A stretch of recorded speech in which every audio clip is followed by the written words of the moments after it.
আসসালামু আলাইকুম সুপ্রিয় দর্শক শ্রোতা, আমরা এসেছিলাম মাগুরা জেলার গঙ্গারামপুর গ্রামে।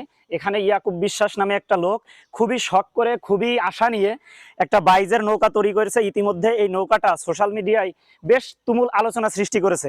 তা আমরা আজকে এসেছি এই নৌকাটা দেখতে। এই নৌকার যে মালিক ইয়াকুব বিশ্বাস, আমরা সেই কাকার সাথে কথা বলবো। আশা করি পুরো ভিডিও জুড়েই আপনারা আমাদের সাথে থাকবেন। তা চলুন বন্ধুরা, আপনাদেরকে সাথে করে নিয়ে আমরা কাকার মনের দুঃখ কষ্টগুলো এবং তার আশা আকাঙ্ক্ষাগুলো শোনার চেষ্টা করি।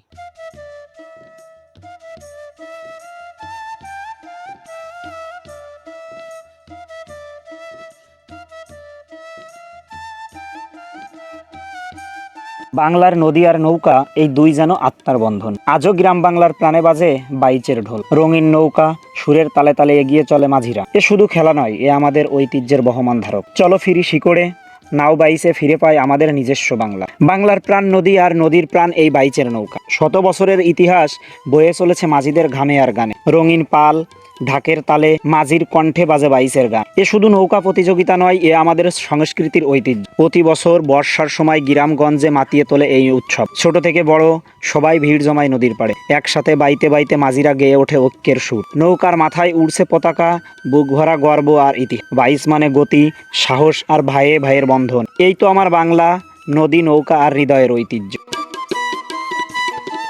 মিস্ত্রি এনে তৈরি করাইছি আমি। তা কি উদ্দেশ্য করে এই নৌকাটা তৈরি করছেন? উদ্দেশ্য ধরেন মেলা আগের থেকে একটা পরিকল্পনা ছিল। বছর কানেক ধরে কাঠটা কিনতেছি, গুছাচ্ছি। ওই মানুষের সাথে আনাগোনা করে কথাবার্তা কই। কেউ কয় যে কি খবর, কেউ লোকের কাছে হাত দিলি না, করলি না। আমার তো পরিবেশ পরিস্থিতি নিয়ে তো আমার কাজ করতে হবে। সেই অবস্থায় আস্তে আস্তে আর কি সে কাঠটা গুছাইছি, গুছাই টুছাই সেই পরিবেশ মতো এখন কাজ ধরেন করাইছে। এই লোকর দাঁড়াটা প্রথমত সবেদা কাটতে যোগ্য দাঁড়াটা করা, তারপরে উপরে দেশি আছে আপনার উড়িয়াম কাঠ, তারপরে আছে পুয়ো কাঠ, পুয়োর পরে আছে কড়াই কাঠ, কড়াইয়ের পর কাঠের পরে ডালি বাতা দেশি আছে লোহা কাঠ। এই মতো অবস্থা কয়েকটা কাঠ মিলিয়ে আর কি এই কাজটা করাইছে। আসলে আমি গরিব মানুষ, আমার খুব কষ্ট হয়েছে। কষ্ট সেটা আমি অনুভব করি, অন্য খুব অনুভব কেউ করতে পারে, তার দরকার দেয়। আমার অনুভবটা আমি করতে পারি। তাই গত এর আগে ছোটো লোক 29 হাত লম্বা একটা লোক ছিল, নওয়াল সুলতান মেলায় টানতে গেছি, টানতে গিয়ে চান্স হয়নি। তারপরে ওই মহিলাটার চান্স পেয়েছিলাম। ওই চান্স পাওয়ার পরে ওই মুদ্রা একটা মেলা হলো, সেই মেলায় গেলাম। দেখ সে ছোটো লোক দেয় না চান্সে, তারপরে টানলো। টানতে যে দেওয়া হচ্ছে লোকটা মার খেয়ে গেল, লোকটা তোলা গেল। বড় লোকরা আতাড়িতে আর টিকতে পারে, তোলা গেল। দেখ টাইনে টুনে ছিল ডাঙ্গা উঠে, উঠোনের পরবর্তী একটা প্রতিক্রিয়া ছিল যে একটা বড় লোক করবো। তাই অনেক দিন চেষ্টা করে এই জিনিসটা করেছে। এখন এই রং টং বাকি রং টং মেলামত করে এই নবগঙ্গার নদীর তীরে আমার বাড়ি, নদীতে নামাবো। নামায় দেওয়া আছে এই এলাকায় প্রথমত সুলতান মেলাটাই হয়।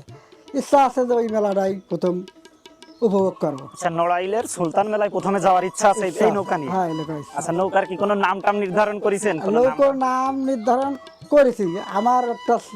আমার ছেলে মেয়ে 3টে মেয়ে, বড় তাকে বিয়ে দেওয়া, ছেলেটা বিয়ে দিয়েছি, তার একটা ছেলে হয়েছে, ছেলের নাম রাখছি হামজা। হামজা দ্রুত লোকের নামটা দিয়েছে, হামজা দ্রুত। হামজা দ্রুত।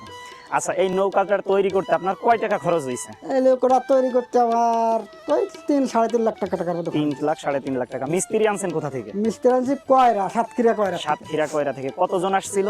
আমরা 2 জন আসছিল। 2 জন আসছিল। এই নৌকাটা তৈরি করতে এই পর্যন্ত, যে পর্যন্ত কাজটা হয়েছে, এই পর্যন্ত কাজটা কতদিন সময় লাগছে? এই কাজটা করতে মোট টাকার 80,000 দিয়ে পুরো 1 মাস লাগছে। পুরো 1 মাস লাগছে। আর এই নৌকার কাজ এই পর্যন্ত শেষ হইতে? এই পর্যন্ত শেষ হইতে এখনো ধরেন মেরামত করতে আর 10 দিন লাগবে। আরো 10 দিন লাগবে।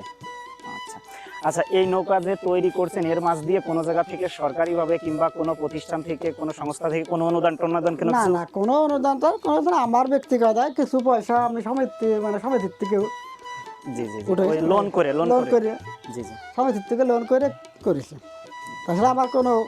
এখন আপনার ইচ্ছা আছে যে এই নৌকাটা সর্বপ্রথম আপনি হচ্ছে নড়াইলের সুলতান মেলাতেই নৌকা বাইজ হয়, সেইখানে করবেন, সেইখান থেকেই যাত্রা শুরু করবেন। আচ্ছা, নড়াইলের সুলতান মেলাটা কবে হয়? এটা আছে ভাদ্র আশ্বিন মাসের দিকেই হয়। ভাদ্র আশ্বিন মাসে, এখনো দেরি আছে।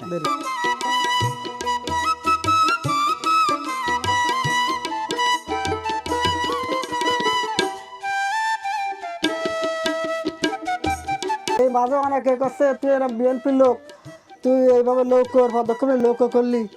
তা বিএনপির লোক করেছে, তো বাইরের লোক টানের লোক, আমি তো কাগজের লোক করিনি।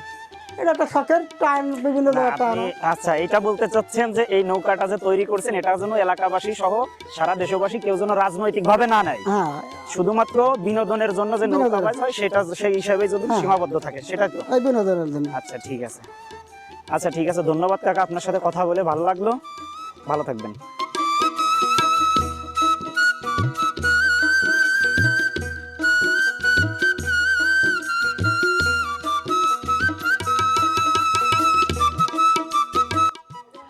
সুপ্রিয় দর্শক শ্রোতা, দেখতে দেখতে আমরা চলে এসেছি ভিডিওর একদম শেষ প্রান্তে।